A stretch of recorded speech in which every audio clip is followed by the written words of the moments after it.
Hours later, after police and investigators arrived, after statements were taken, and after the danger had passed, we finally sat in the car. Ethan still held the folded note.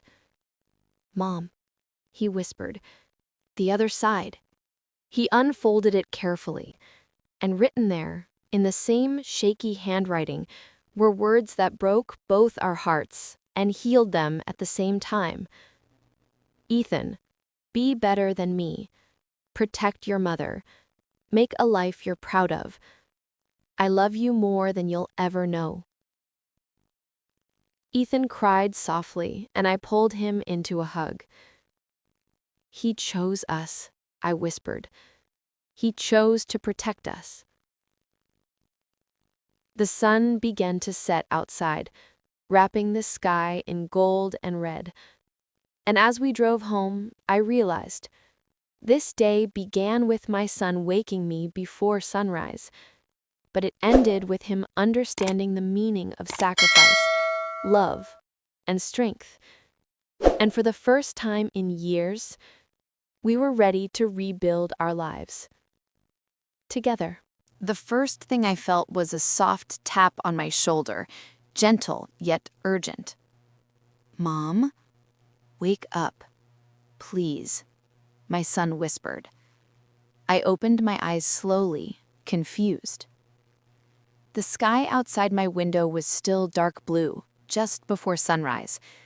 My bedroom was cold, and the silence of early morning wrapped the house like a thick blanket. My son Ethan stood beside my bed, already dressed, his hair messy, and his eyes wide with excitement or fear. I couldn't tell which. "Ethan, are you okay?" I asked, sitting up. "Yeah, I think so, but I need you to get up. Now." I frowned, rubbing my eyes. "What's wrong? Why are you awake so early?" He swallowed hard. "Make some coffee and set the table," he said quietly. "We need to talk." My heart began to beat faster. Children don't ask their mothers to set the table before sunrise, unless something serious is going on. I threw off the blanket and followed him into the hallway, feeling a strange heaviness in my chest. Something wasn't right. Something had happened. And whatever it was, he wasn't ready to say it yet. The kitchen lights flickered on as we entered. The room looked unusually clean, too clean. Ethan sat silently at the table while I started the coffee maker. He didn't touch his phone. He didn't swing his legs. He didn't hum or talk like he usually did. He just stared at the empty plates. "Sweetheart," I said gently as I placed the cups on the counter, "did something happen at school or with your friends?" "No." "Did someone scare you?" "No." "Did I do something wrong?" He immediately shook his head. "Mom, this is not about you. This is about something I need to tell you. Something important." The coffee dripped slowly, filling the kitchen with a warm smell. I began setting the table, plates, napkins, spoons, my hands shaking slightly. Finally, I sat across from him. He looked down at the table, then at the soft, glowing sky outside the window. "It's about Dad," he whispered. My heart dropped. His father, my ex-husband, had left us years ago. He barely visited, he barely called, and Ethan rarely talked about him. "What happened?" Ethan took a deep breath. "I think he's in trouble, and he needs our help." Ethan pulled a folded piece of paper from his pocket. It looked old, wrinkled, and slightly dirty. "I found this last night," he said, "in the mailbox." I frowned. "The mailbox? At midnight?" He nodded. "I couldn't sleep, so I went downstairs for water. Then I heard someone outside. When I checked the door, I saw a man running down the street. He put something in our mailbox and then left." I felt a chill crawl up my spine. Did you see his face? No, but the way he ran, it felt like he didn't want to be seen. He handed me the paper. My hands trembled as I opened it. Inside was a short message written in shaky handwriting. Ethan, I'm sorry. I need you. Only you. Please help me. Dad. My breath caught in my throat. Why would he write only you? I whispered. Ethan shrugged, helpless. I don't know, but I think he's scared, and I think something bad is happening. I stared at the message again. No address, no details, no explanation, just fear, just desperation, just a father calling for his son. I sat back in my chair. The note made no sense. Why would my ex-husband contact Ethan directly? Why not call me? Why not call the police? Is this the first time he reached out to you? I asked. Ethan hesitated. My stomach twisted. Ethan, tell me the truth. He sighed deeply, guilt clouding his face. Okay, I didn't tell you because I didn't want to worry you, but he texted me. Twice. What? When? Last week. Anger and worry mixed inside me. What did he say? That he missed me, that he was sorry for disappearing, that he wanted to fix things? I clenched my fists. He left us, Ethan. You know that. He left you. I know, he whispered. But he's still my dad. I softened. He was right. And he was still a child, wanting love, wanting answers. What else did he say? Ethan slid his phone across the table. You should see this. There was one unread message sent at 3:11 a.m.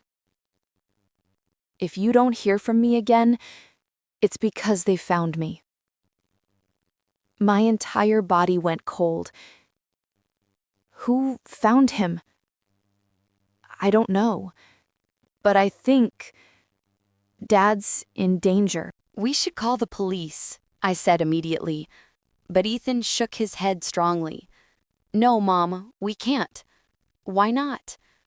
Because he said they might be watching him, and if we involve the police, they might come after him, or us. I didn't want to believe that a man I once loved could be mixed up with people so dangerous. But he had disappeared suddenly years ago, and he hadn't given us a real explanation. What do you want to do? I asked carefully. Find him, Ethan said. His voice didn't shake. His eyes didn't blink. He was serious. We can't just sit here. He sent the message to me. Maybe he trusts me more than anyone else right now. I reached out and held his hand. But Ethan, this could be dangerous. I know, but he's my dad. His determination broke me, because I knew, deep down, I would do the same if it were my mother. What if this is a trap? I asked. Then we figure it out together, he whispered. I looked at him long and hard. My little boy, who suddenly wasn't so little anymore. Okay, I finally said. We'll look for him, but we're doing this smart, and we're doing this together. For the first time that morning, Ethan smiled. I looked at the handwritten message again. Only you. Please help me. No address, no instructions. Just a father begging. But the paper itself held secrets. Ethan, look, I said. The paper smells like gasoline. He sniffed it. You're right. And there's dust on the edges. Not regular dust, industrial dust. We stared at each other. The factory district, Ethan whispered.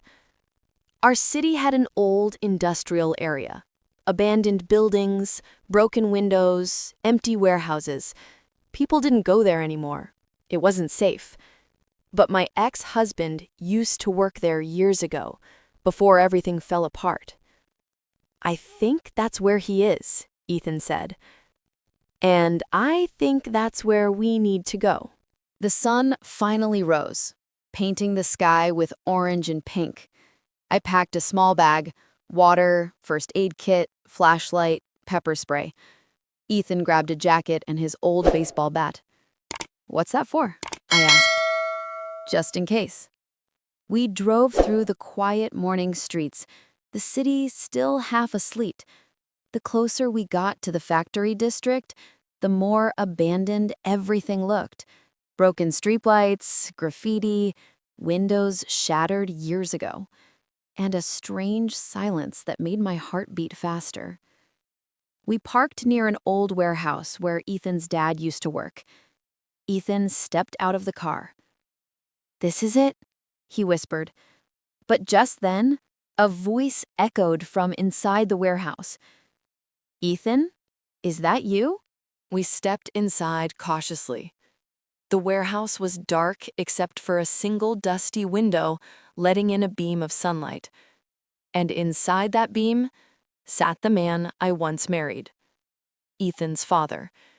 He looked older, thinner, tired, like someone who hadn't slept in days. "Dad!" Ethan ran toward him. He hugged him tightly, and for a moment everything froze, just a father and son reunited. Then Ethan's father looked at me. "Thank you for bringing him," he said quietly. "I didn't bring him. He brought me." He forced a weak smile. "I don't have much time. They're close." "Who are they?" I demanded. He took a deep breath. "The people I used to work for. I did something stupid, something illegal. I thought I could fix it before it got out of control, but I was wrong." I closed my eyes.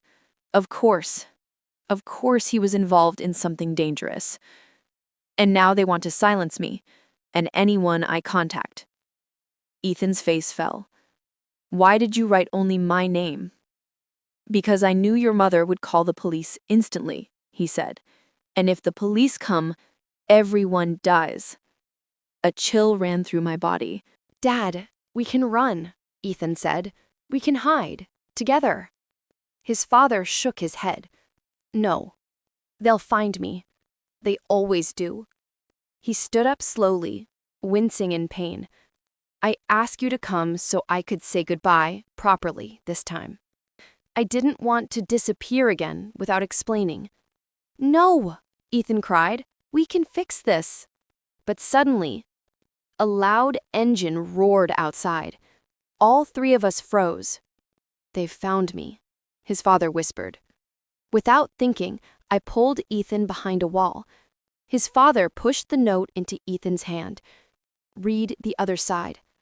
He turned and ran toward the back door. "Dad!" Ethan screamed. But before we could move, a gunshot echoed. Then another. Then silence. Ethan's knees buckled. I held him tightly as tears streamed down his face. His father had sacrificed himself.